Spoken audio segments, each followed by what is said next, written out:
Salam, hormatly watandaşlar. Inha şu taýda siziň dikkatiňize iki tane surat goýýar. Şu suratlarda koronavirusdan nädip gorunmalygy barada görkezme bar suratlaryň ýüzünde ýazylgy, çizilgy. Gaýrat edin şunu öz ýygyňyzda galyn, hosarlaryňyza, dogan garnaşlaryňyza uğradyn şunu. Goý görsünler, bilsinler, okusunlar. Ya özüňiz okap berin şolara şu ýazylan zatlary.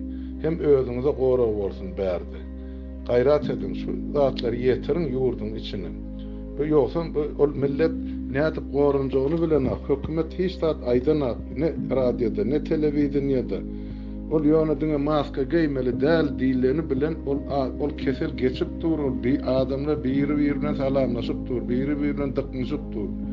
Bank diýdi, ýanky dukan diýdi, avtobusun işleri deydi.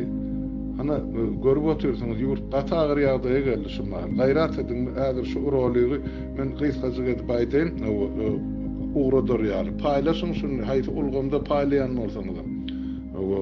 Imamy beýle kızatmy ýetirin ýurtda akdyr. Gaýrat edin watandaşlar. Hemmäňizden ullukan haýyş. Bolýa ona sag oturun, saglykda